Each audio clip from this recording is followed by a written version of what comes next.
said, you hit my cousin in his mouth. You knocked out three of his teeth. You knocked out three of his teeth. You think there's not going to be some repercussion for what you did? And he swung on the Muslim brother. And when he swung on the Muslim brother just got out of the way just in the nick of time and missed the blow. And then he spun around, and next thing you know, the Muslim brother was able to get down the steps, and they was chasing him. And then he got outside.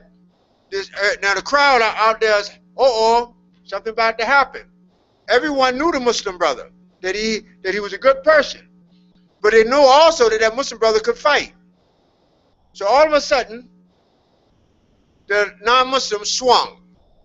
He swung again, and he nipped the Muslim brother in his mouth. And the Muslim brother told him, said this. He said, I'm going to let you have that one. But the next time you throw a punch, you're going to pay. So the guy was shocked. And then he said, well, I'm going to do it again. And they start arguing. He said, you don't even know what happened here. And you're getting involved in this. You don't need to get involved in this. He said, that man, he said, what? He said, that man put a pork pan on top of a Holy Quran, my Holy Quran. So the big guy would throw a punch again, and he stopped. He said, what did you say? I said, listen, this fight with him losing his teeth is because he took a frying pan with pork, with khanzir in it, and put it on top of my Holy Quran. He said, your Quran? I said, yes. He said, Salaam alaikum. And the Muslim brother said, wa alaikum as-salam. He said, yo, Aki, I am Muslim. I accepted Islam inside the prison. Allahu Akbar. And they said, Allahu Akbar, takbir, Allahu Akbar. And he grabbed the big brother and hugged him. And the big brother said, so my cousin here, he said, come here, my cousin here took a pan of pork chop grease, and put it on top of the Quran? I said, yes. He said, whop, and punched him upside his head again. We don't know if he's missing 4 teeth, but we know he's missing 3. So there's been blood shed for the book of Allah, not in Saudi Arabia, not just in Muslim land in Afghanistan, but in here in this country by Muslim African Americans. So we demand your respect. We demand your respect. We're not asking you for respect. We demand it because we made a way for you. Now let's continue. I had to get that out of the way. I'm very honored to be here giving this talk. I came here to the Duxi or Quran class 2 weeks ago, and we had a wonderful time, mashallah. The lecture was called the PACT, P-A-C-T. So I encourage the Muslim youth of this masjid to form a pact with each other based on the deen. The story is based on, in the Quran on Surah 18, Surah Kaf, where it talks about the youth who came together and formed the pact to separate themselves and their affairs from the disbelieving people of their time, and how they made dua to Allah to change their affairs. And Allah did for over 300 years. They're known as the sleepers of the cave. I reminded them that Allah would do the same for them now if they form a pact to save themselves. Allah says in Surah Al-Fajr, Inna rabbaka labil mirsad, and Allah is watching your affairs. So if Allah is watching your affairs, Allah can help you in your affairs. May Allah save our Muslim youth. Please say Ameen. For some of you who don't know me, I would like to take a little time to tell you about myself. I was not always a Muslim. I am the first Muslim out of my family. I've been Muslim for over 35 years.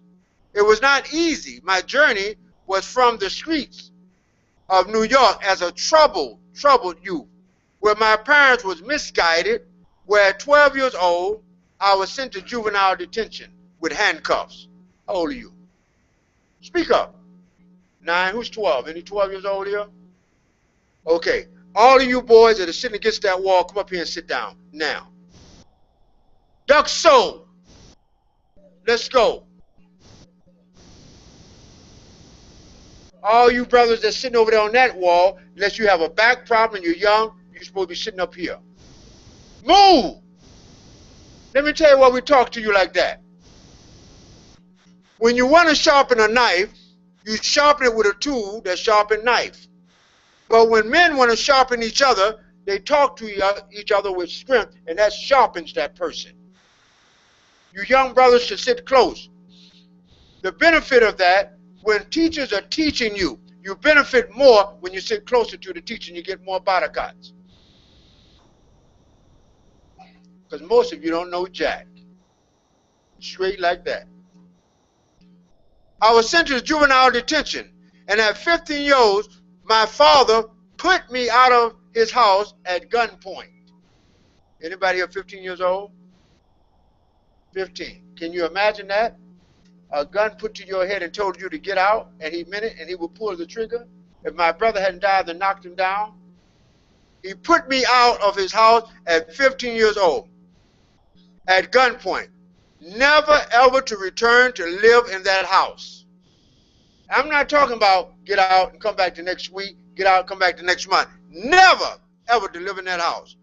And at that age, I really went wild. And at the age of 18 years old, I got in serious trouble, and I was facing attempted murder. Now, how many people in here 18? Raise your hand. Imagine that. 18 years old. I was facing attempted murder. I remember the judge saying, if the man dies, I will see to it that you get life in prison. That's when Allah subhanahu wa ta'ala started me on the path. Because I heard of Allah, I heard of Muhammad sallallahu alaihi wasallam, but I didn't know it. But he started me at that moment when I committed that crime and I was facing a life sentence. That's when the guidance started to come on the path for him to guide me. I was in prison at the Rikers Island. If you go on the internet, you put it in, it comes out the notorious Rikers Island for 1 year. In prison there was 3 groups of influence. One was the Latin Kings. How many heard of Latin Kings? They're gangs. In New York, they didn't play back in those days. They used to talk to you, and they're going to fight you in the prison. They would have a razor blade in their mouth, right up under their tongue. And you keep running your mouth. And they be looking at each other, laughing. Whop! Cut you, and that's it. Put the razor back in the mouth. Nobody knows what happened. That's the type of people I was around. There was another group called the 5%ers. How many heard of 5%ers? Now he raised his hand. You ain't heard of no 5%ers. What the heck are you talking about? You heard of 5%ers? Mega Eye. What's your name? What's he say? Musa. You heard of 5%ers? You're a little confused. It's okay, Musa. And there was another group called the Nation of Islam. There was fights every day. My cellmate, listen carefully. In case some of you want to go to jail, I want to show you what will happen to you. There was fights every day. My cellmate was a huge black man who tried to molest me one night. He wanted me to be his girlfriend one night and almost lost his life in the process. As I believed in God and said, this would not happen to me. After that, I was accepted and I could handle myself and I had my respect. Then one day, a life-changing event happened. I was challenged to a fight up on the 3rd tier. That means the 3rd level, 3rd floor. All the prisoners was telling me to go up and fight these guys, as I had a reputation. I went to step on the step to go up and fight them. I was a brown belt in karate at that time. I've been doing martial arts for 35 years. I went to go up to fight these guys, and they was huge. And I knew I wasn't going to win. But in prison, you got to handle your business. They said, go handle your business. And I didn't have the name Leylien Muhammad then, Sheikh Leylien. My dad used to call me Little Karate. Little Karate, go handle your business. And I'm listening to these idiots. And I go to step on the step to go up. I had a life-changing experience. Wallahi, I swear by Allah I did. Soon as I stepped on the step to go up to fight these idiots, because I was an idiot to go up there to fight them. The loudspeaker, there was an announcement made. On the call for Muslim service. On the call for Muslim service. Those who want to go to Islamic service. So I looked at the situation. You either go fight them. And I never heard the announcement before. But that day, I heard it. It said, go to Muslim service. And another thing was telling me, the idiots were telling me, go upstairs and fight these guys on the 3rd tier and lose your life. So you know what I did, because I'm here today. I went to Muslim service. Allahu Akbar. It was not true Islam. It was the Nation of Islam teaching. You can ask a question about that later. I joined. And when I got out of prison, the man lived that I harmed. I made amends to him. And I made a promise to the prison officials. They gave me 5 years. And I told them, I said, I would never, ever, ever, ever come back here unless I'm calling the people to Islam. And guess what? I have never, ever, ever returned to that place, even to call the people to Islam. Oh, Allah, forgive me for that one. Since that time, I've been a caller, a da'i, to Islam, to true Islam. As many of you know, I was the former bodyguard of Muhammad Ali. He's a wonderful person, even in the condition that he's in right now. Even in the condition that he's in. Let me tell you one thing he said once. He said, whatever have happened to me, he said, I accept it because it's from Allah. Allah took his speech away. He was an eloquent speaker. Oh, he was quick, real witty. Allah silenced his mouth and opened up his heart. And he accepts it. And he said on a video recently, a while back, it was a video from 30 years ago, he said, what's more important to him? He said, going to heaven, going to paradise. He said, going to paradise is more important than anything else. So make dua for him. All of you are here are from other lands. See this brother sitting here? You know what this reminds me of? And we got a few African Americans that came. It's a sister here. Now, back in the day, there was an organization I was in called the Nation of Islam. And they would have a brother sitting right beside you like this, but he'd be sitting like this. And another one sitting right here. You run up, they do martial art, and they flip you up, throw you down the steps someplace. But they was like your security when you were speaking. So that's what you remind me of. No martial arts? All right, give me some cash, I'll teach you. Let's continue. All of you are here from other lands, mostly Muslim land.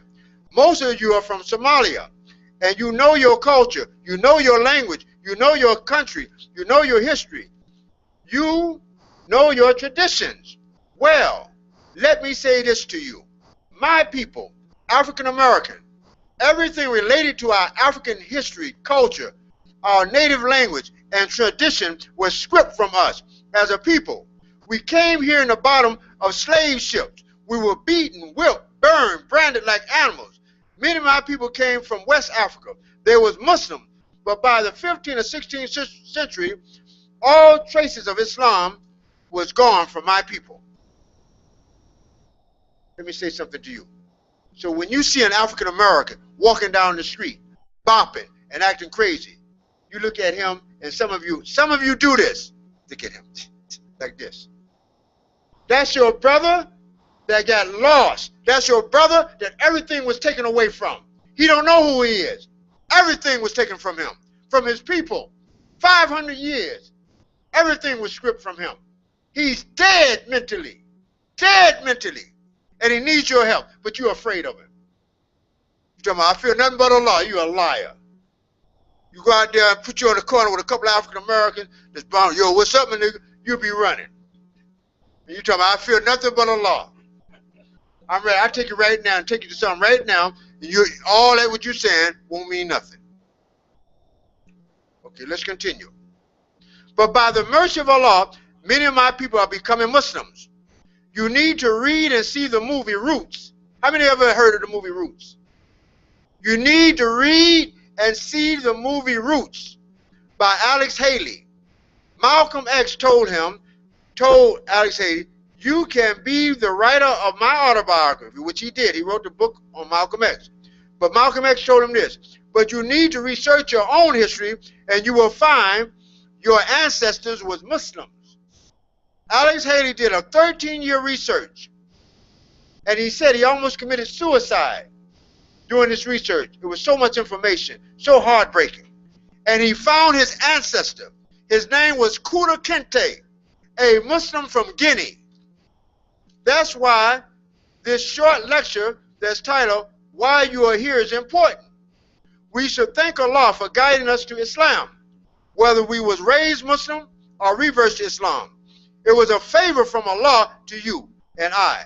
And we should be grateful to Allah for this blessing. He could have left us disbelievers, but he didn't. Allahu Akbar. I was born a Muslim, raised a Christian, but it didn't satisfy me. So I say, O Muslim, be satisfied with Islam.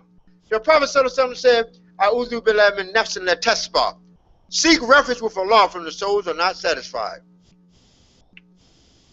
When I saw what was happening in Bosnia in the 80s, the late 80s and the early 90s, the war and the suffering of the Muslims, how they were forced into non-Muslim land, I did not understand why this was happening.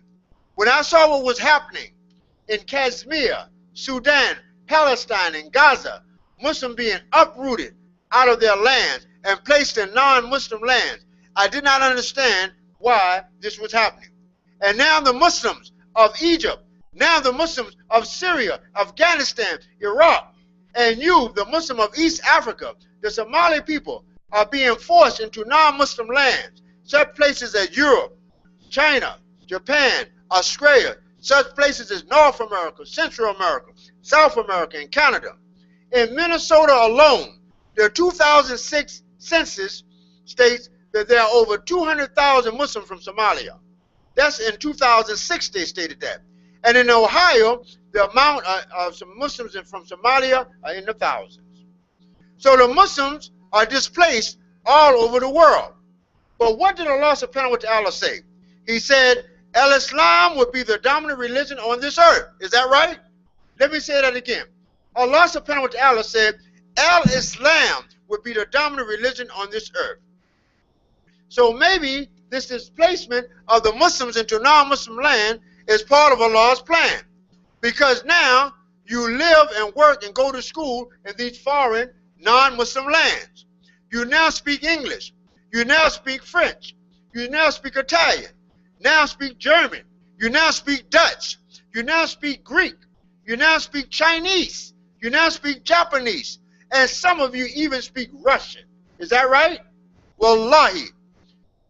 So the non-Muslim can't say they never heard of Muslim or Islam because you and I as Muslims live in their lands. Due to the civil war of foreign invaders with its murder and its torture. But you need to know someone was making du'a for you. Your grandparents, your mother and father. Their du'a was for forgiveness. And they begged Allah subhanahu wa ta'ala for help to deliver you out of those bad situations. You and your sons and daughters and themselves from the fitna. And you promise Allah to be a good practicing Muslim if Allah help you. And raise your children as Muslim. And some of you promise to tell others about Islam if Allah delivered you. Many of you, our grandparents, made a dua like this. Come into these lands, and Allah did deliver you by the thousand, if not by the millions. How many of you came from troubled lands? How many remember in the 90s? How many people came here in the 90s? Any Muslim here that came here in the 90s? Any of you? How many remember coming from Somalia when there was a lot of conflict, killing, murder, and everything else? How many remember that? You can never forget that. And Allah subhanahu wa ta'ala helped you, and He brought you here. Is that right? Right now you feel safe. You never feel like somebody's going to come here with a gun and just start shooting and killing randomly, do you? Allah gave you that. Allah gave you that. Let's continue. Brothers and sisters, your situation was like a prophet. His name was Prophet Yunus. Alayhi salam. Did not he leave or run away from the fitna of his people? Was he not angry and frustrated? Yunus alayhi salam was sent to give dawah to his people. They rejected it, and they rejected it, and they rejected it.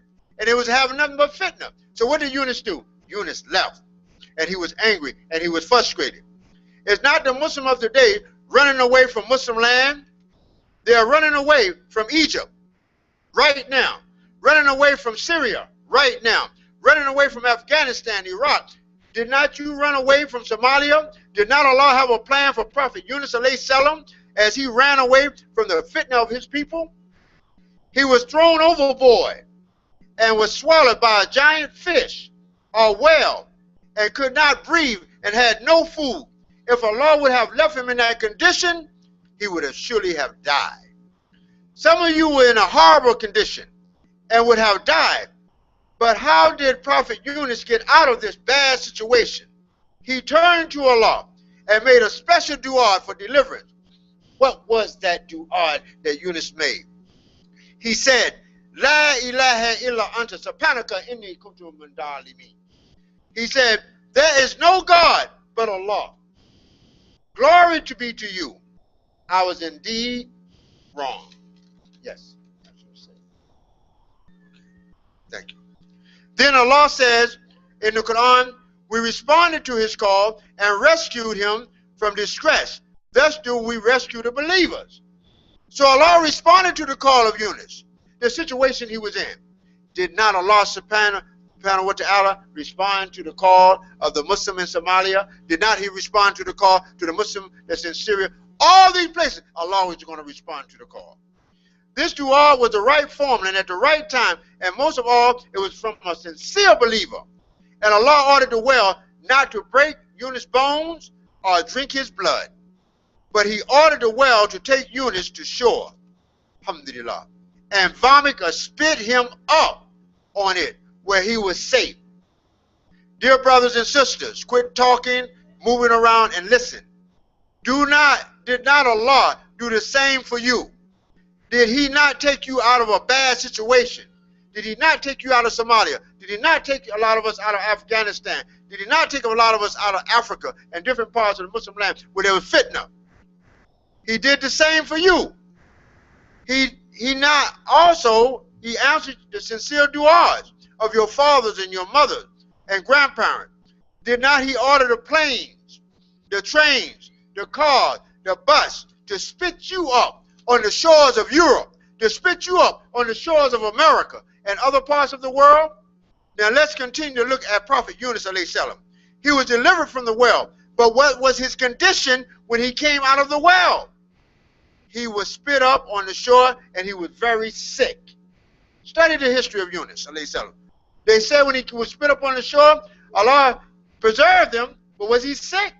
Very sick. He was very sick. But in time, Allah cured him. Has not Allah done the same for you? Dear young brothers and sisters, where many of you arrived in this part of the world, from Bosnia, Afghanistan, Iraq, now those who are fleeing Egypt and Syria, and yes, you who are from Somalia, particularly those from Somalia who arrived here in the late 90s, many of you were sick, some physically and mentally or emotionally. How come you couldn't be sick? You had to be sick. Seeing someone get blown up, seeing your mother get killed, seeing somebody get stabbed. This is called post-traumatic stress, which is a condition of persistent mental and emotional stress as a result of injury or severe psychological shock where sleep is interrupted by images of vivid recall. But in time, just like Prophet Yunus alayhi salam, Allah cured you. Also, not only that, he gave you of his bounty. Allah subhanahu wa ta'ala is very merciful. But he don't only make you, he help you out of the situation, then he also give you of his bounty. You now have nice homes. You now have nice apartments. You have nice cars, nice minivans. Many of you have BA degrees. Does anybody have a bachelor's degree? Anybody? None of y'all have bachelor's degrees? Oh. Are you in school? Raise your hand. Wait a minute. I don't want to be talking to no uneducated Muslim. Are you seeking to go to school to better improve yourself? Raise your hand. Okay. Some of you have BA degrees, master degrees, and some I have met even have PhD degrees. You have good jobs, good salaries. Many of you own your own business. But what about Allah? Did he give you Islam to keep to yourself? Let me say that again. Did he give you Islam? Sister, stop doing all that, please. Because maybe there's somebody sincerely listening, and you become a distraction for them. Fear Allah. Many of you own your own business. But what about the Islam? See, I lost my point. Did he give you Islam to keep to yourself? To keep to your tribe, your people, your own ethnicity? Dear Somali brothers and sisters, I'm going to say it like this. You got to come out of this mentality that you're only interested in your own people. You live in a world where there's many people that need Islam. How many of you work at jobs and there's a person that wants Islam or want to know more about Islam? Well, it's time for you to step up and start talking to them. And quit being afraid. Oh, Muslim, have you forgot about Allah, what he done for you? Show gratitude. Live, sleep, work, and eat your Islam. On the job, wherever you're at, be a Muslim. Thank you, brother. We're almost finished. Now, let me clarify the topic of this lecture. Why you are here in the West as Muslims. You have been placed in this part of the world to give dawah to the people by living around them, working with them, socializing with them, and showing them Islam in your daily life. But what has happened to our Muslim youth? They are attracted to the non-Muslim life. I wish more youth this year. They come to the Duxie. Y'all see them, they got on the big hijab. Oh, the big hijab. Assalamu alaikum. Assalamu alaikum. MashaAllah. Alhamdulillah. But when they get back home and they get on that internet, they got the hijab off. And what's that thing where they can see each other on the, they can see, what's that, camcorder? Yeah. Huh? Skype. They got the hijab off, they got the hair flipped to the side, they talking to Bubba. Who's Bubba? My people, one of my brothers. Yo, what's up? What's up, girl? Feel me, dog? That's who they talking to. But when they come here, see, they can't fool me. I know them. They can't fool me. You know why? Because I'm from this environment. I know a fake when I see it. With your phony self. You're not fooling me. Let's continue. But what has happened to our youth, they're attracted to non-Muslim lifestyle. And I want you to really listen now. As I said here 2 weeks ago, some of you, and let me keep it real, want to be or act like some of these deaf, dumb, and blind, misguided, slick-talking, uneducated, reefer-smoking, blunt-rolling, dope-using, foul-mouthed, pants-sagging, foolish-looking, stupefied, dope-sellers, jailbird, cursing idiots from the worst of my people. And whatever the rap industry of Hollywood throws you. Let me say that one more time and slow it down. Some of you young people, and you need to listen, some of you young people want to be like these deaf, dumb, and blind, misguided, slick-talking, uneducated, reefer-smoking, blunt-rolling, dope-using, foul-mouthed, pants-sagging, foolish-looking, stupefied, dope-seller, jailbirds, cursing idiots from the worst of my people and whatever Hollywood or rap industry throws your way. Because the best of my people is the ones that are Muslims. Allahu Akbar. The best of the ones that's among my people are Muslim. Now, proof of that, when a non-Muslim meets a Muslim that's African-American, they have a lot of respect for them. They walk up to him like this. I had one walk up to me one time like this. And this brother was Diesel too. He was so strong, he could take so much pain. You know how you brand something on an animal? He had branded Q-Dog on his muscle. Y'all don't even know what I'm talking about. See, the African-American brothers, they know when they make that logo and they burn it on there, with hot iron. He had it on there, and he walked to me. You see, Salaikum Salam. He didn't know how to say Assalamu Alaikum. He said, Salaikum Salam. He said, you a Muslim? You a Muslim? I said, yeah, I'm Muslim, brother. He said, yeah, man, you on it, man. I respect you. A lot of respect, brother. A lot of respect. I want to be a Muslim one day. But when they see you, how come they don't approach you like that? They see you, they want to beat you up. Am I right? They want to chase you down. You know why? Because they're ignorant and they need knowledge. Let's continue.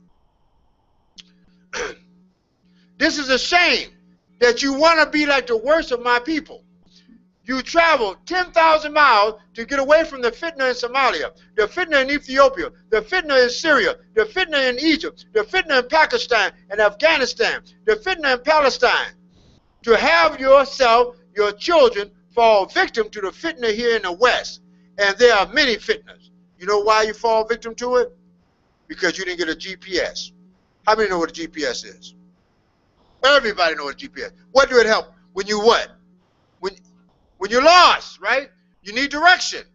The problem with many of you, and you can get angry at me and I never speak here again, I'm going to tell you the truth. The problem with you, you don't want to come to us, the indigenous Muslims known as African Americans, and seek knowledge how to navigate in this wicked, toxic environment. You want to do it by yourself. You don't know what block you're going down. I said, brother, don't go down that block. You go down there, oh, I got on the Kamis, Allahu Akbar, get your head busted open.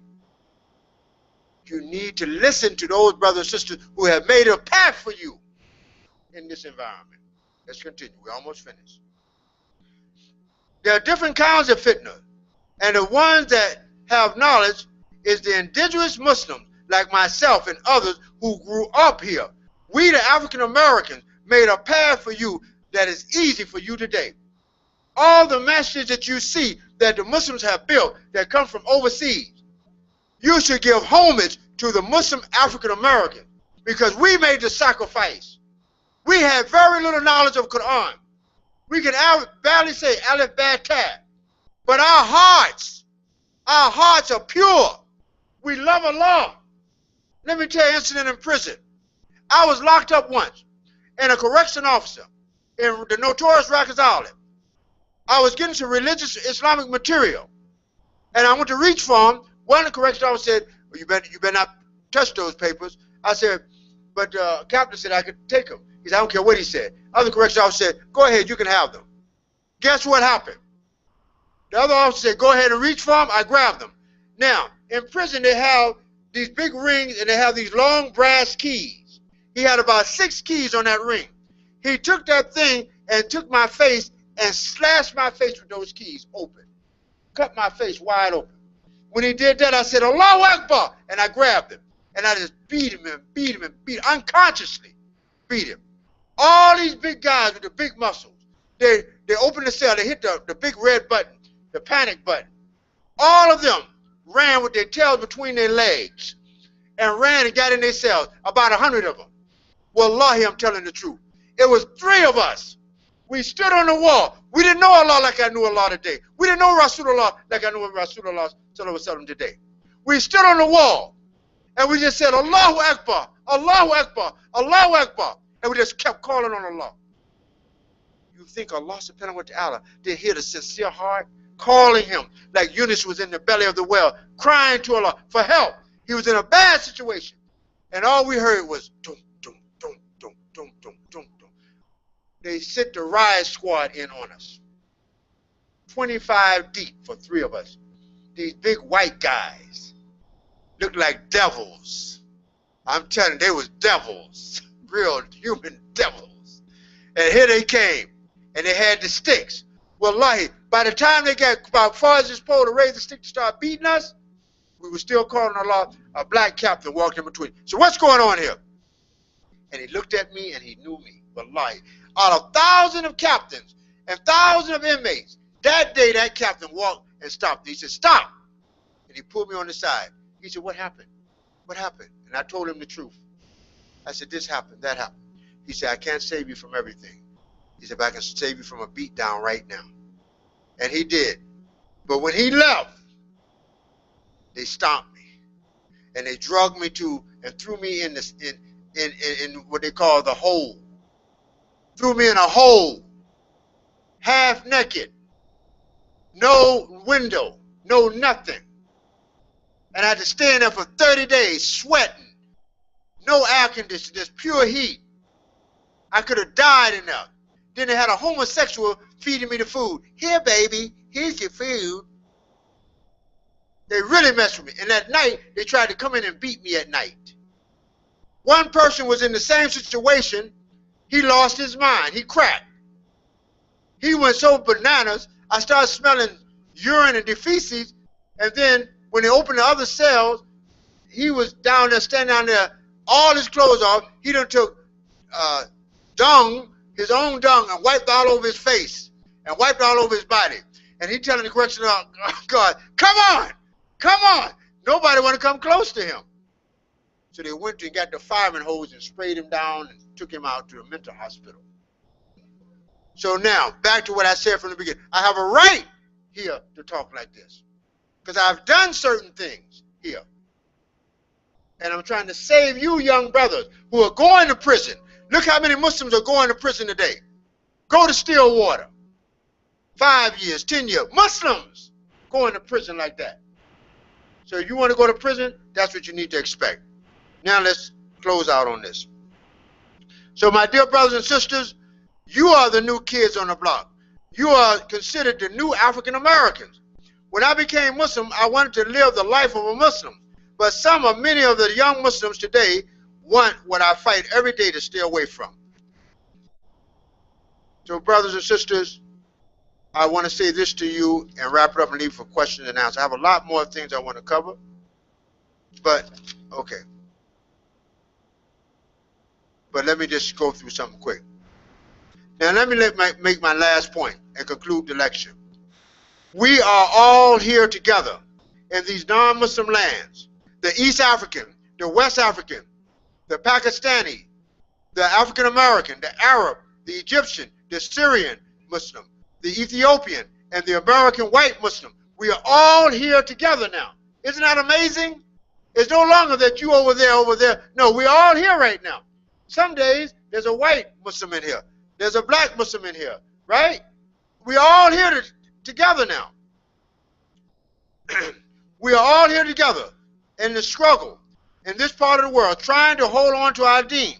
But my question, are we really together? Are we united? The answer is no. That's why we don't have collective dignity. Sisters, whoever's doing all that talking, if you don't want to listen, leave. Excuse me. Sisters, tell them. No. If you don't want to listen to the lecture, leave the hall because you're distracting me. I can't concentrate with all that noise. That's disrespect. Thank you. Men have to be men. Didn't Allah subhanahu wa ta'ala say men are in charge of women? Women go to act. You're supposed to straighten them out. I don't care if they get upset. Didn't Allah, oh, you scared? Brother, you can't talk. Something wrong with you. That's why the sisters, that's why non-Muslim women walk down the street half naked. You know why? Their men are weak. Their men are weak. Oh, I wear what I want to wear. Huh, you don't tell me what to do. And next day, they'll walk out with a mini skirt on. Next day, no panties, anything. They wear anything they want to wear. But in Islam, the Muslim woman, if she's a good Muslim woman, when I said that, she'll say, you know what? The sheikh is right. But a Muslim woman that's halfway in the street, halfway in the masjid, she'll say, who do you think he is? Huh. Speak to the hand. Give me a stick. I'll speak to your hand. One day I was coming down Dale University. And let me tell you what happened. It happened to be a Somali sister, 3 of them. They was on the corner right by that library. And there was a lot of traffic at the traffic light. Guess what she was doing? 2 of them was covered, and one, she had on a baby hijab. I call them the baby hijab. You know the little bitty hijab, when the wind blows, you see everything? She had on a baby hijab. And she, all of a sudden, a car came by playing some music. Maybe Lil Wayne, whatever that was. And she started dancing like a stripper. Like she was been in a strip club, and she dancing all on the wall. And me and this brother named Yasin, he just came from Egypt. He's a very good brother. I hope he can talk here one day. Y'all love him.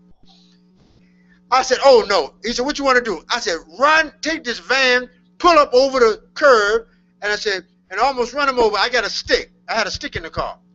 He said, what you going to do? I said, wallahi, I'm going to beat her behind right in public. The only thing that saved her, I couldn't get across the thing, the medium. I swear by Allah, I was going to beat her and go to jail for it. That's how men stand up and be men. And women will respect that in a man.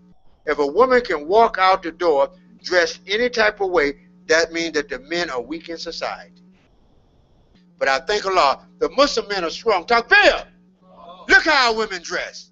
The most beautiful sight that you can see is a Muslim woman covered. And the second most beautiful sight you can see is a Muslim woman covered that's pregnant and that's married. Takbir. Because she's bringing the next generation of Muslim into society. And every time a child is born, Allah is giving society another chance. That's beauty. When you see a Muslim sister, you know she's pregnant, you know you can say, mashallah, she got a husband. But when you walk outside today, girls 14 years old pushing a baby, chewing bubble gum. She's still chewing bubble gum, pushing a baby, and saying, shut your mouth. I'm tired of your mouth. This is how she's talking to the child. So let's continue. Why we don't have collective dignity as Muslims? We are disrespected in the world, and it won't get better until we come together as a collective whole. That's when we will have collective dignity, collective respect. This is the only way for us to survive, or we can continue being fragments and always on the defense because we don't have an offense. We must also accept our collective responsibility to save our Muslim youth. It's all of our responsibility to save them. Every one of them. Every one of them. Even among the African American, we had a tradition years ago. The teacher at the school would whoop you. And she would call home and tell your mother what you did. On the way, your auntie would be walking. She done got that word that you was disrespectful to the teacher. You get another whooping. And by the time you got home, your butt is real red and sore then. Then your mother going to give you another whooping. That tradition is almost gone now. Example. I was the other day going in the apartment, you know, I'm coming home, and some youth was playing football. There was 3 Somalis and 3 African Americans. The African American boys was about 10 or 11 years old. So I go to walk in the door, one of them threw the football and hit me almost in the back of my head. So I turned around, I had on a camise, I said, excuse me. I said, who did that? So the little Somali boys looked like they were afraid. It wasn't me, Sheikh, it wasn't me. I said, who did it? And then the African American boy said, ain't no snitches here. Ain't no snitches here. I said, there's gonna be some stitches if I don't find out who's not snitching. Then he realized I was African American. I said, feel me? This football is mine. So I'm telling you, we live in a dangerous time. Be careful where you let your youth go. Wallahi, do not let them, whether you're Muslim, African American, Muslim from Somalia, wherever you go, quit letting your children associate with a lot of non-Muslims. The other thing, homosexuality. You let your daughters have friends that are non-Muslims, girls. The girl goes, oh, I'm just going to visit Sally. Sally's a straight up lesbian. And you sending your daughter to be slaughtered by her. I'm telling you, we have to be very careful. My sheikh lives in Medina. He's Muslim African American, alhamdulillah. He has 3 sons as Hafiz of Quran. 2 of them live in Michigan. They teach the Quran and they teach Arabic. They have 2 wives of the Quran.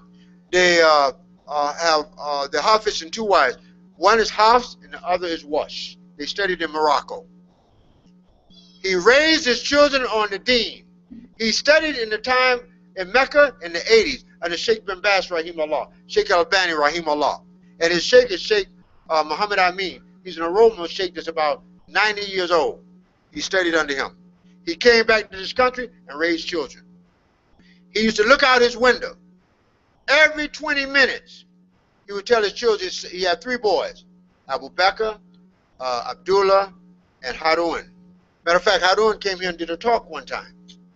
He told him, every 20 minutes you got to report inside. And I mean, they had to report. And if he looked out the window and saw a boy that was a bad influence around his children, he said, that boy cannot come in this yard anymore. Muslim or non-Muslim. If you want to save your son, you have to be like that. And one day your children will appreciate it. So we're going to get ready to end. But now I want to give you something. You know, dear brothers and sisters, we have to come together collectively to save ourselves. So I want to tell you something. I meant to bring one with me. Is anybody in here has a banana? Do they have any bananas in this building? Now, y'all Somalis, y'all ain't got no bananas. Come on. Come on. Come on. Y'all got one in your pocket. You got one in your pocket in your coat. Look, you pulling out one, brother? They ain't got no restaurant in here, right? Okay, do they have a banana in there? Brother, no, brother, go check and see if they got a banana. It's an important part of the talk if I can end. And I'm waiting for you, so you holding up stuff. So you supposed to be there and back already. You supposed to be fast moving, quick thinking, right on down modern day and time. Come on, let's move it. So let me say this. Let me give you some history. How many remember when I first came here? Anybody remember? Wait, how old are you? I came here 7 years ago. I came here 7 years ago. I was living in Medina. And I came here, and this was the first masjid that I came and did a dress and started teaching dawah. I was about to teach martial, but they stopped me. But I took the brothers out. I made them put on nice kameez, white kameez. I like white, because the Prophet said something like white. Make sure it was above the ankle bones, you know, on the sunnah. And I took them out to give dawah. So I didn't want to take them to African Americans. So I took them to their own people. So we went to by the 24th Street. How many know where 24 is at? Well, we went there and some of the gangbangers was hanging out. You know what they told me, the brothers in the van? Sheikh Leylien. I said, what's the matter? He said, we need to leave this here. These boys are real bad. They're real bad. And I said, oh, really? He said, I said, get out. This is the ones we want to talk to. So that's how I got known here. Now, we're going to end with this and we'll take some questions. Now, sisters think I'm going to talk about covering. Not today. I got something new for you. See, some of the little sisters, they know me back there. Oh, Sheikh Leylien, he's going to talk about a banana has more sense than you because it's covered and I'm not covered. No, we're not going to do that talk today. This is different. You see this banana? Most of y'all are asleep. I want all of you to listen.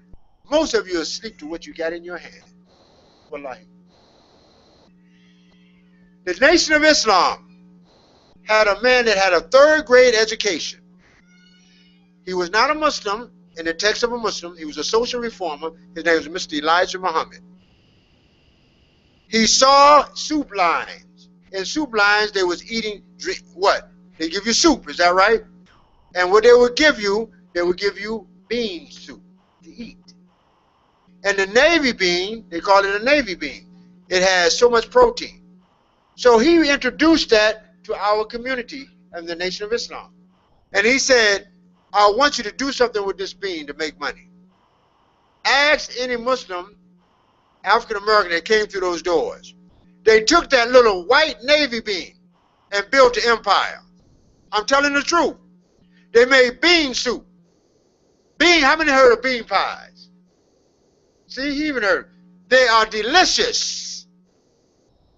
And this helped in the progress of the community called the Nation of Islam. Now I want to give you something. They have General Mills in Chanhassen. How many know they got General Mills out there? I've worked out there. General Mills. They make bread, they make dough and everything else, right? Now look, it's a shame that Muslims have to go to another factory to work, when Muslims can have their own factory. If we came collectively together. You see this banana? This banana is billions of dollars in a Somali woman's hand, and she don't even know it. Let me say that again. This is billions of dollars in a Muslim from Somalia, an East African hand, and she don't even know it. Only thing you know is to peel it back, cut it up, and eat it with your rice. That's not going to work if you want to live in America and get respect. This banana should be turned into financial power, collective power. How that can happen? Make Somali banana pudding, Somali pie, banana pie, Somali bread pie. Oh, brother, that don't make sense. It makes a lot of sense, economical sense. If you did that, and the Muslim that makes bean pie, y'all came together collectively, and some brother financed it and opened up a factory, you can sell some samosas. How many like samosas? You can sell them all over the world. You can sell Somali banana pudding, bean pies all over the world. You're sitting on a gold mine and don't even know it because you won't come together collectively and do it. But we've built 1,000 masjids, thousands of them. And then we wonder how come we can't finance them. So my dear brothers and sisters, if we come together collectively, we can make a lot of progress. So I'm going to end it for questions and answers. And maybe I don't have all the answers, so y'all may have to help me. But may Allah bless you. Alhamdulillah, rabbil alamin, wa salatu wa salam, safir al-anbiya wa mursalin, Sayyidina Muhammad sallallahu alaihi wasallam. Assalamu alaikum. So if there's any question about 5%ers, 5%ers, Nation of Islam, bean pies, banana pudding, anything I've talked about, collective dignity, respect in the world, how to deal with a troubled youth that's crazy. Excuse me, young brothers, excuse me, excuse me, excuse me. Come up here and sit down, you. Duck soda. Right here, right here. How dare you be disrespectful? Say you're sorry to everybody, to your elders. Who's your father? All right, okay. So are there any questions? Young people, yes. He asked, what is a bean pie? There's a sister here that can make it. I'm telling you. A bean pie is made out of the navy bean.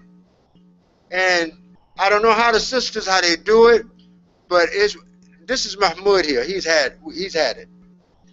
And it's delicious and it's nutritious. So maybe one day we have to bring some bean pies here for you to sample, and maybe y'all will start buying some, inshallah. But they're very delicious, very delicious. Yes. Anyone else? Some serious questions?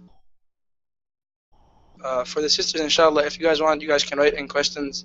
And for the Shire brothers, you guys can too if you want. But the Sheikh will be here with us for a while, and he'll be taking questions, inshallah. So let's have him. How many? Yes. 5%ers.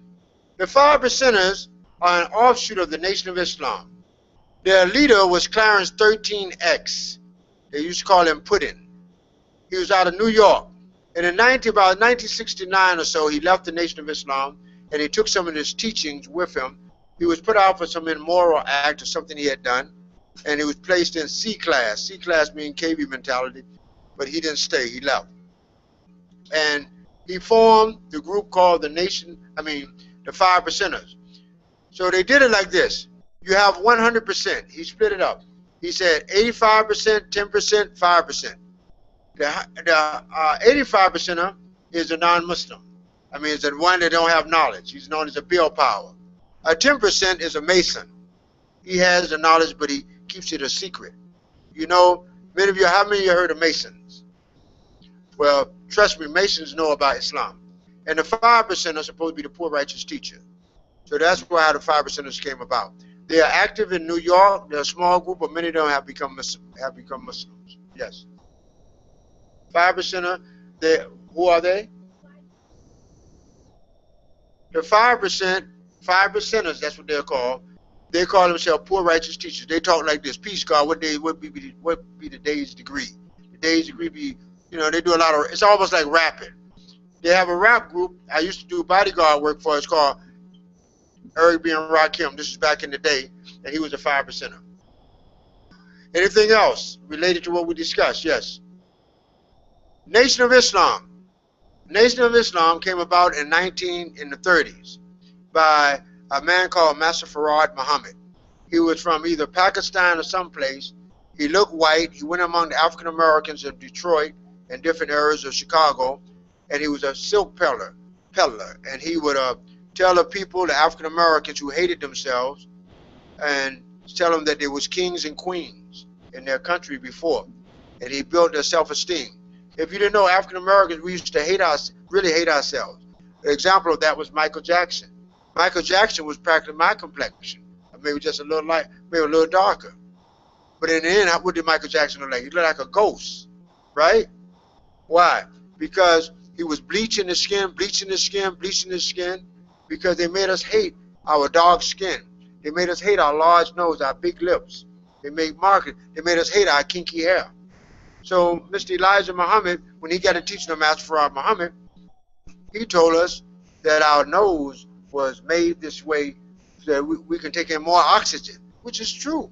Our lips was made a certain way. Our skin, it was dark. We could take a lot of heat. And he told us that we was gods. He said they had a lesson. It's called 1 through 10. And the first thing it asked, who is the original man? And he would say the original man is the Asiatic black man, maker, owner, cream of the planet Earth, father of civilization, A'udhu God of the universe.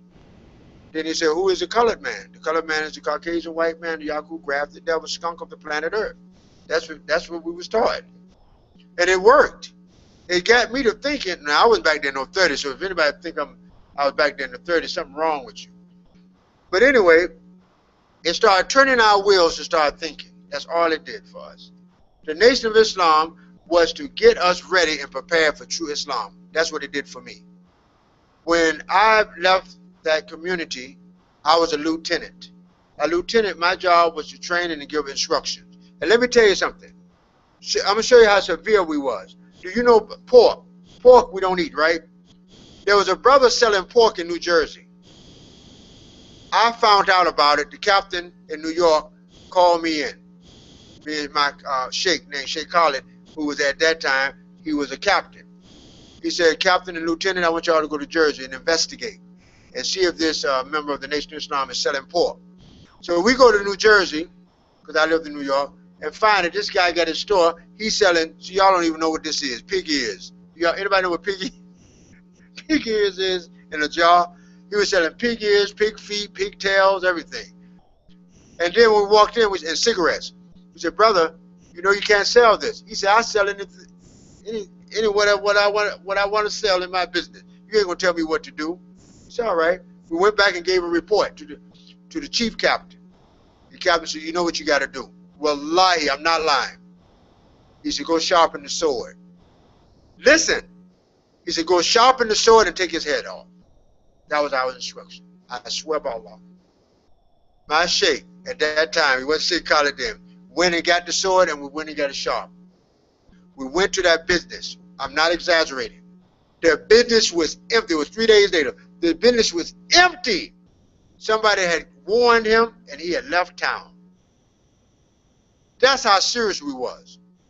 I remember one time a man said something about Mr. Elijah Muhammad. A brother almost broke his neck. Somebody said something about Prophet Muhammad today, we don't do nothing.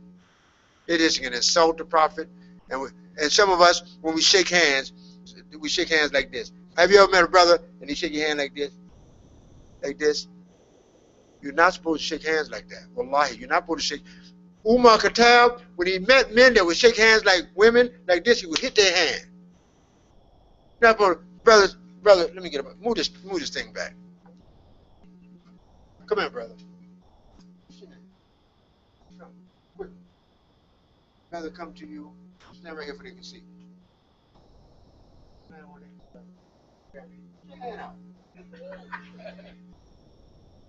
What the heck is that? Listen, you touching your brother like a feather. Mortality. Hit their hand. Hit their hand. We have lost the true Islam, even in our manners and our etiquette, how to be men. We don't know how to be. We don't know when to defend our religion physically. We don't know when to stand up. Like I was saying, the woman was dancing on the wall, and I took the stick. Some brother would say, you're an extremist. I was going to put her in extreme pain. Yes, I was going to be an extremist. Any other question? Yes.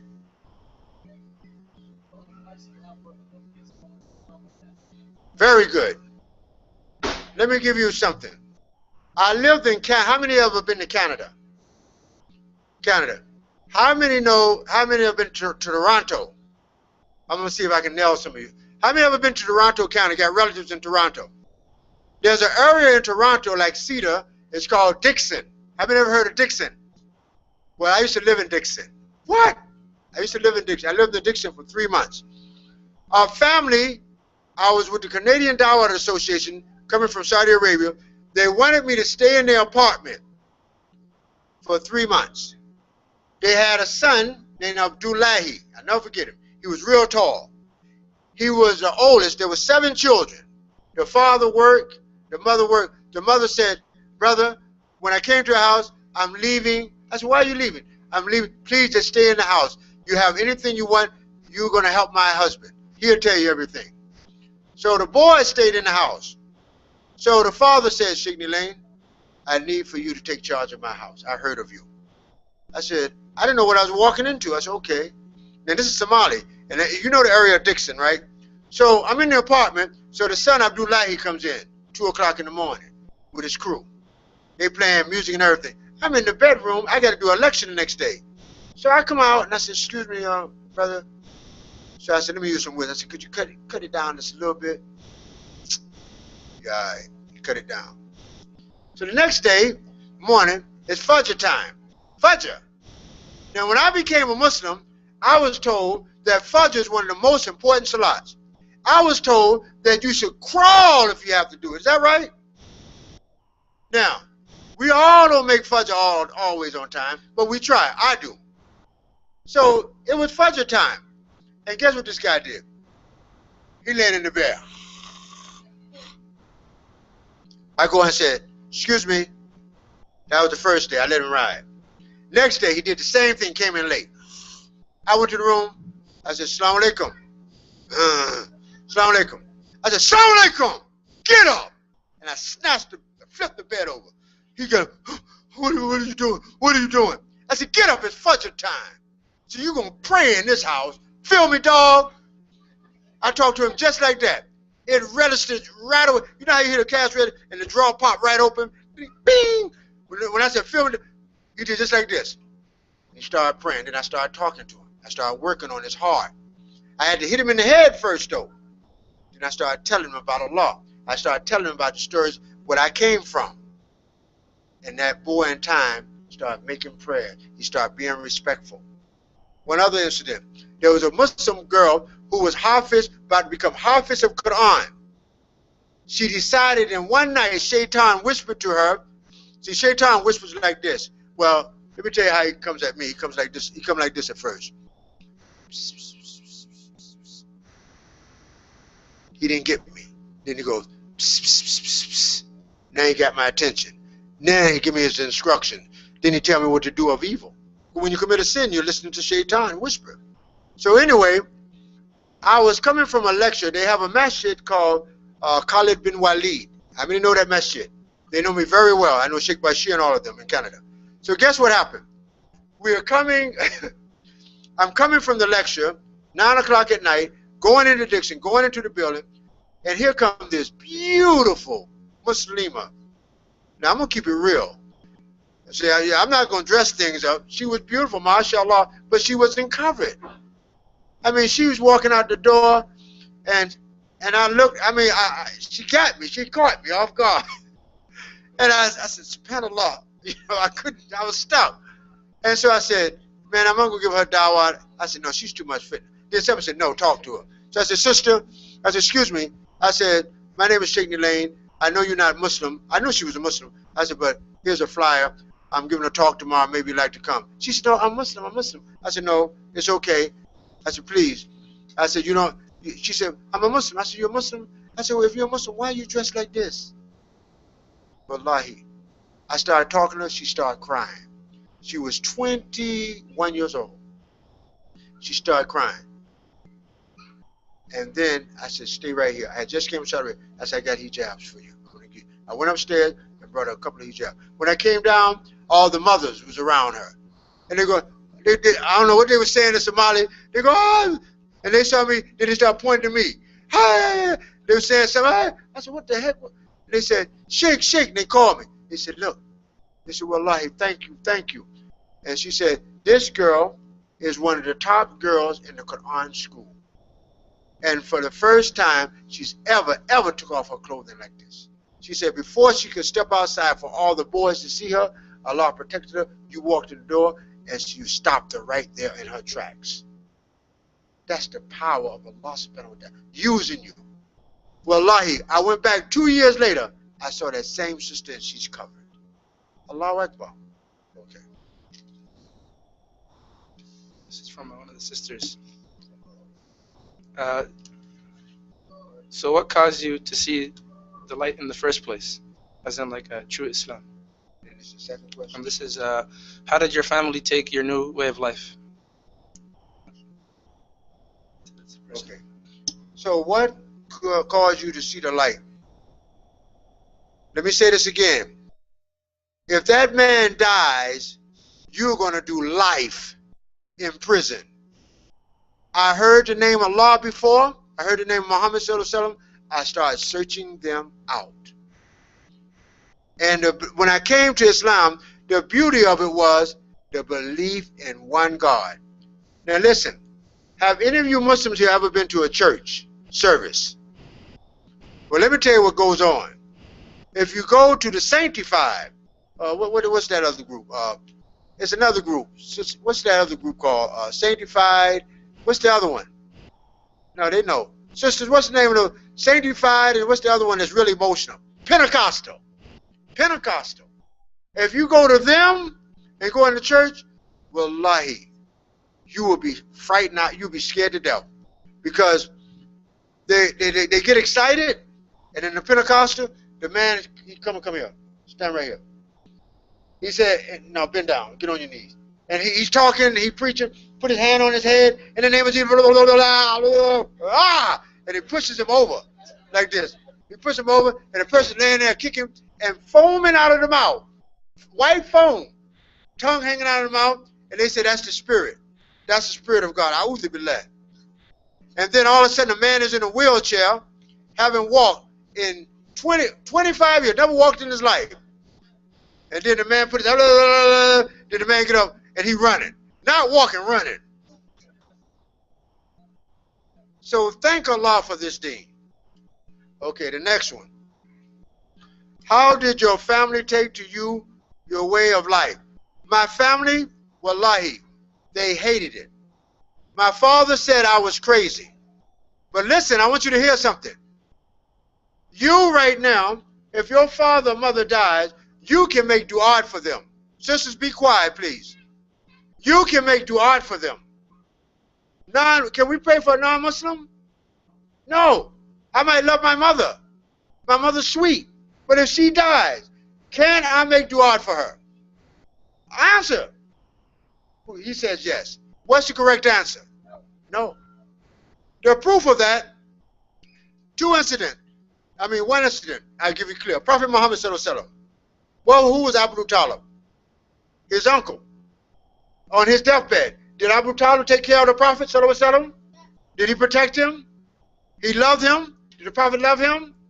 But at the end of the day, when he was on his deathbed, and the disbelievers on this side, and the Prophet's on this side, calling him to Tawheed, what did his uncle do?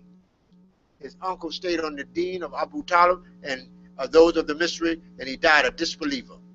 So now what's going to happen to him? The Prophet ﷺ said on the day of Yom Kippur, he has an intercession. But he will be in the lowest of the fire. His feet will be in the shadow of the fire, and it will be a coal upon his foot, and his brain would boil. So that's Abu Talib. So for me as a Muslim, African American, I want to pray for my mother. I want to do it. I can't do it. My father, I told him about Allah. He rejected it. He told me I was crazy.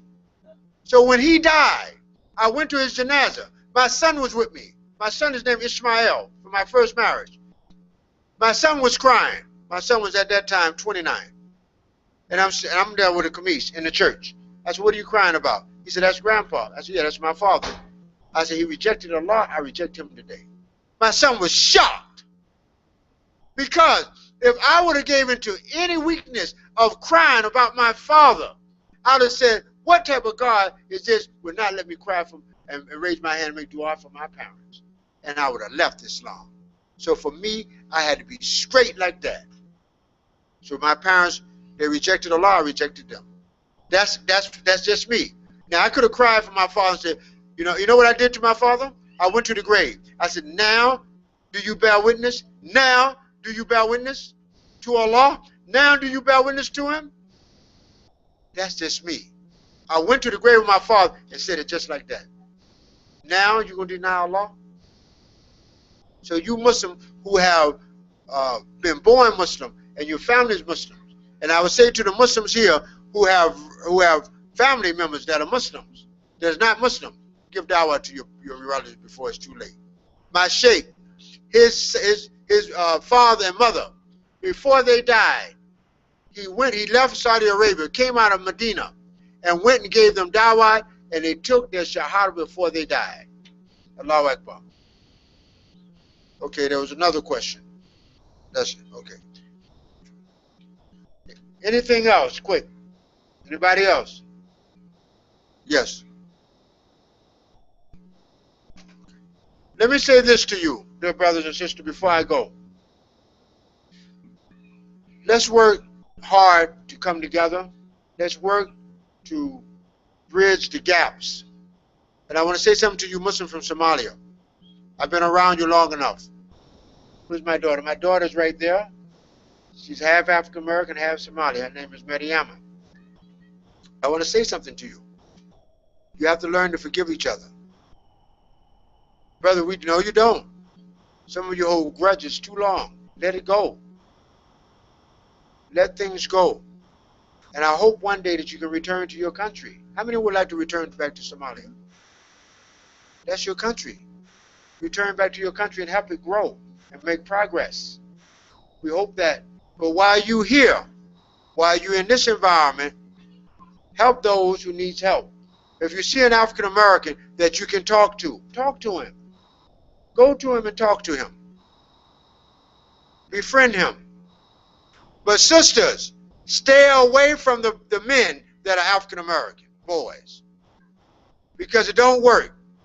When I was younger, giving dawah, right, I learned a quick lesson that I could not talk to pretty girls. No, when I was young, doing dawah work, I tried talking to pretty girls, and it just seemed like something happened to my thoughts. I just couldn't focus. I remember one time, this is not long ago, I was in Canada. Wallahi, a woman walked up, Allah gave her too much. Allah knows better. He gave her too much. I looked up like this, and she said, "I want to." We had a table for Islam. I'm sitting there. She said, "You was the former bodyguard Mohamed Leylien." I'm not looking at her yet. So I said, "Yes." I looked up at her one time. I was stuck. All I could do was blink. And I said, "Oh Allah, oh Allah." Wallahi, that woman caused me to leave the dawah table and go to the masjid for a couple of hours. You know why I had to go to masjid a couple of hours? Because the only thing I could think about was her beautiful face. See, y'all want to see, oh, you think I'm not going to be honest? I'm going to tell you the truth. So that's why Allah says, lower your gaze. Lower your gaze. Nor go near zina. Nor go near, don't go near it. You think it can't happen? All of us heard the story of Belshazzar, right? Belshazzar, the great abbot. I'm not going to tell that whole story, but I'll give you a piece of it. You know, he was a monk, and the three brothers was going out on jihad, and they asked him to keep their sister. He said no the first time, and then Shaitan whispered, shake, Shaitan. Now you know you're a righteous man. You should take care of her. That's how he comes. Shaitan never comes in a door that's wide open.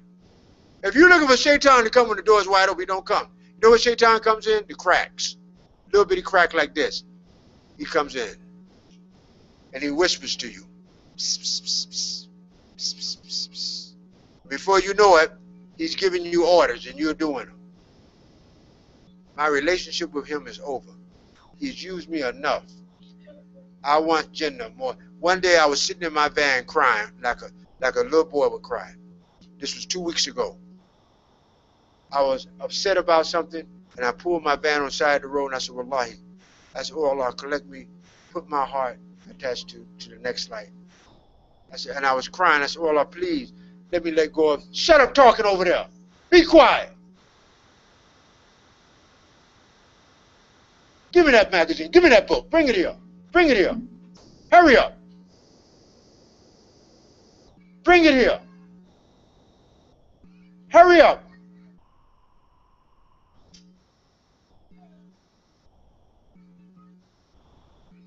Give it here.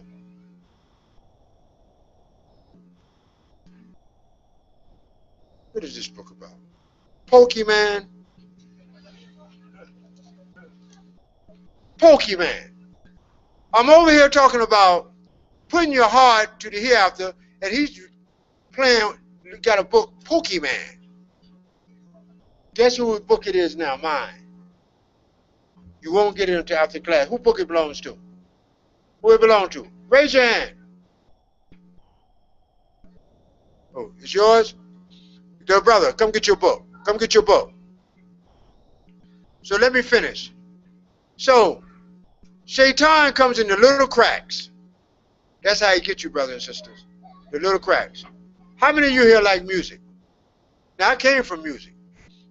African American, we were brought up in, listen to music. So guess what I did one day? I used to do bodyguard work for famous entertainers. So one day, something in my mind, Shaitan whispered and said, you're on the internet. Why don't you check and see what's going on? I punched a few keys. I used to be bodyguard for a group called Guy. It was very famous in the 80s. I used to be my personal bodyguard. Before I knew it, I was sitting there doing like this. I was getting my groove on. I had to catch myself. Then from there, I went to Whitney Houston. From there, I was going off. And then I said, oh, so I don't mess with it. I don't mess with it. So if there's no more questions, we're going to get ready to end. Any more questions? We finish? Colors? Okay. So may Allah reward all of you who have been patient. You young brothers, trust me, the ones I shouted at, I do that because I love you. And I want you one day, when I pass from this life, remember me and make du'a for me. Because one day Allah is going to call me away. I want to leave you with this. There was a man that was told he built houses. This is the final thing, and we're going. You got to be quiet over there in that corner. Excuse me. Okay. There was a man that was building a house. He was a house builder. And let me tell you this, and we're in. Guess what he did? He was working for this man who was a contractor. And the man said to him, he told the man, I'm going to retire. He was the best house builder that ever was. And guess what happened? Sisters, please. So what he did, he said, I want you to build one more house before you retire. So the man said, okay, I'm going to build the house. So the man's heart was not in building the house. So he used the worst materials to build the house. And he was lazy when he was building the house. And when he finished it, he called the contractor. He said, okay, I built the house. The contractor looked at him and said, here's the papers to the house, and here's the keys. The man was confused. And he said, what is this? He said, this is the deeds to the house, and here's the keys. You just built your own house. The man was hurt. Because did he build a good house? No. In this life, whatever we're doing, we're building and working for the hereafter. Don't be lazy in ibadah. How many struggle sometime with Fajr? Sometime. But listen at this. This is going to make you get up for Fajr. There was a brother that visited me, listen, in Michigan. Listen at this. You know what he did? He was on the Salaf Salih. And that's what we all should be on. But he was a real strict Salafi, he said. So he's in my apartment. My apartment was very nice. Very simple, but very nice. And he had me up to 11 o'clock at night, telling me that I need to be on it. I said, brother, I'm doing my best. He said, brother, you need to really be on it. So he was my guest. So I'm trying to respect him. He told me all about Ibadah. So I had just bought a big Allahu Akbar clock. Big Allahu Akbar clock. So what I did, I said, brother, I got to get some rest. So I made him comfortable and I went in my room, went to sleep. About 4 hours later, this big Allahu Akbar clock, then my neighbors who are non-Muslim, they love the sound of it.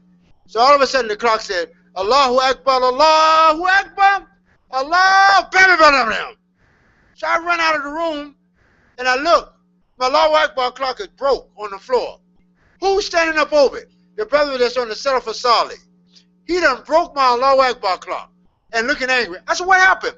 He said, man, that thing early in the morning making all that noise. I said, what? I said, I was saying Allahu Akbar. I thought you was on it. Brother, man, early in the morning like I said, don't you pray Fajr? Allah knows best. So, alhamdulillah, rabbil alameen, wa salatu wa salam, wa fil anbiya wa muslimin, Sayyidina Muhammad sallallahu alaihi wa sallam. Assalamu alaikum wa rahmatullahi wa barakatuh.